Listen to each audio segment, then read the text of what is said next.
Hi Aries, welcome to your Life Sector Tarot reading for July of 2023. Can you believe it is July already? We are already over the first half of this year and we are now stepping into the second part of 2023. Before we start, as always, I would like to bless my decks of cards with, or should I say deck of cards, with all forms of love, light, peace, prosperity and abundance. And I pray that the messages that come through are ultimately clear and concise and they help you on your path to your highest vibrational good. So let's get into it. These are purely tarot. Again, these are just literally the different sectors of your life over the course of the month to see kind of what's going on with you and for you over this time. All right, so for your actions and results, you have the 8 of Cups. You got the 10 of Pentacles, very nice, and you've got the 6 of Pentacles. So in terms of actions and results, this, for a lot of you, this actually looks like you are finally letting go of or releasing some kind of family or familial tie or heritage that's actually been quite limiting for you. So for some of you, this could be you're leaving home. For some of you, this could be that you're breaking ties with the home that you've always known, like your hometown. For others, this could also be like you're putting down a practice, maybe a religion, maybe a school of belief, maybe an academic path of some sort. There's something here where you are walking away, the 8 of Cups, from some kind of legacy, the 10 of Pentacles, and you're kind of taking things in your own hands. And I gotta be honest with you, I kind of feel like once you do this, you're going to notice that life starts to play a bit better for you. This is obviously something that you've needed to put down for quite some time, but maybe hadn't had it in you, or maybe you didn't understand what life was really asking for, from you. And, obviously with the ingress of the nodes into Libra and Aries this month, the North Node's going to come into your sign. This is going to give you an avaricious kind of hunger for life, for power, for a new sense of self, for a new sense of destiny even, and I don't say that lightly. The other thing with that 6 of Pentacles, it almost suggests that the support has been waiting to show up for you, but it requires you to really strike out on your own. Now, this is something that you guys are not necessarily, Aries is happy to do things on their own. You have a very pioneering energy.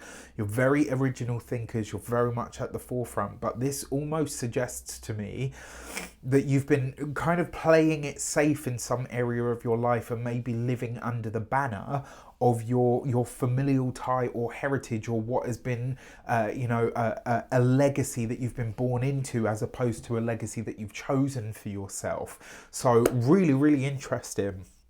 For your career and communications, you've got the 9 of Wands with the King of Cups, okay, and you've got the 8 of Pentacles, so lots of earth here. All right, so you've got 2 8s.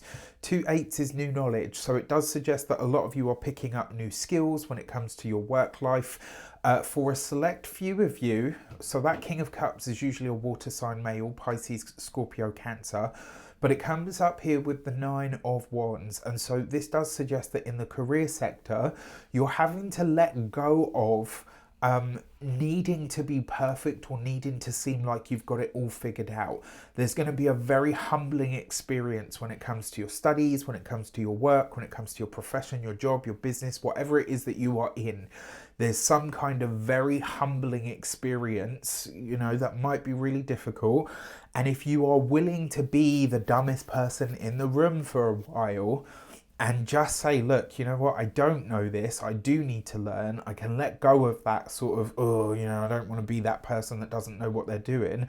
Because the second that you do, the same thing with this familial stuff, right? The second you let go of needing to be right or perfect or, not look silly for a moment, it's like when people, one of the things that puts people off learning a new language from the offset is they don't want to look stupid. They don't want to make mistakes, right? And you're going to make mistakes when you're learning a new language. And interestingly enough, learning a language is like most things. It's memory and repetition. So for those of you that are studying or in some form of academia, there's a potential here that you do have a run-in in or through your studies. Or maybe you get to the end of your current year of study and you just scrape by. And maybe it's like a really humbling experience where you think, okay, you know what, cool, I'm not happy about it, it doesn't feel good, but at the same time, I need to brush up, I need to get my shit together for the next year when I go into this so that I can perform. For those of you that are employed by somebody else, this could be somebody that makes something look smooth and effortless. Or it almost feels to me like there's someone in your midst that you work with that has kind of got to that space. It's like, when you've been in a job long enough, you can do it in your sleep. You can, literally just kind of coast through the days where you can't be asked or whatever it might be. And it's like you almost even still make it look easy. There's somebody that has or is doing this at the moment around you, and it's somewhat kind of getting on your nerves or it's stressing you out. And, obviously because you're potentially struggling with trying to get things together for yourself, there's that feeling that you almost want to kind of, go in for this person because they call you up and say, hey, listen, you need to get your head in the game. And it's like, there's a part of you that's like, hang on a sec, you're just swanning around doing sweet FA and I'm here actually working. Well, the truth of the matter is they've got, a bank of knowledge and experience behind them that you don't. And there's nothing wrong with that. If anything, make this person an ally. Be okay with being the dumbest person in the room for a while, and I promise you, you will make leaps and bounds. For those of you that are business owners, entrepreneurs, solopreneurs, people that work for themselves, this is taking on new knowledge, new experience, but it's you learning on the job simultaneously while trying to move forward with gathering new prospects when it comes to your business. For those of you that are retired and no longer working, for any reason, first of all, if you're looking for work, this does suggest that you might have to take a step down.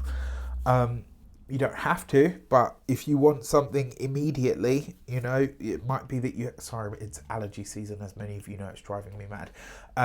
You might have to take a step down, right? Or maybe you go in at the bottom rung of the next level and you very much feel that. Now, for those of you that are retired and no longer working and just not working at all, this does suggest that you're picking up a new vocation that actually feels like leisure time, but again, you're starting from ground zero.